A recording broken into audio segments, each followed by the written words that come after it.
So some of the challenges of doing a student-led Be Well Day were what you could imagine.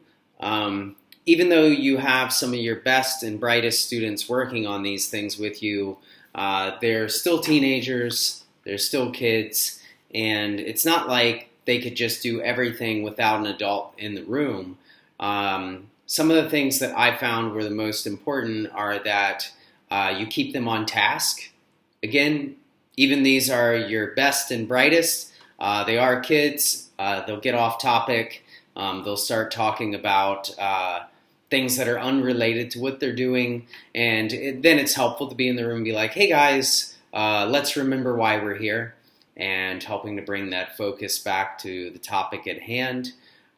Sometimes as adults, we do that as well.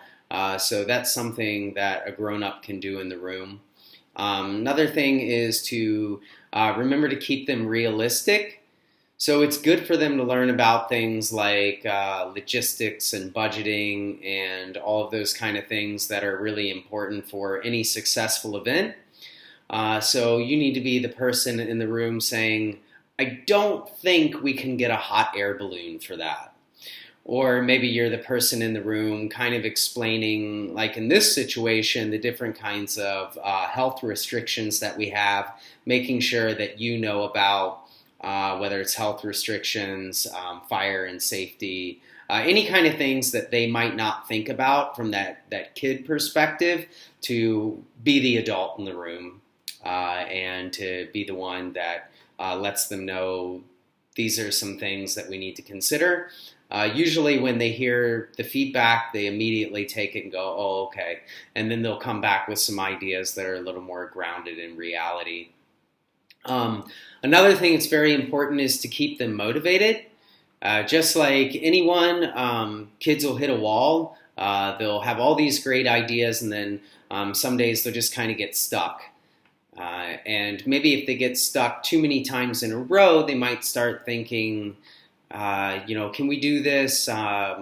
Is this too much? And it's important to be the person there to remind them, you've done great so far. You've had all these wonderful ideas. We just need to go back to a starting point and kind of regroup them and say, all right, let's take a look at this and go from there. And then if you can kind of get the ball rolling, then that helps keep them motivated, helps keep them in a positive mindset about what they're doing. So just being a person who can be there to kind of make sure that the wind doesn't get sucked out of everything, and to also allow them to have the breaks and the time off that they need to be like, hey everyone, we've been doing a great job. Let's take a little break and we'll come back with fresh minds after that. So having that permission from a sponsor or I don't want to say a supervisor, but from kind of a mentor, someone in the room, makes them feel less guilty about taking time that they may need to refresh. So all of those little things are very important, and it's the kind of role that you could play as their sponsor. So I hope those things are helpful.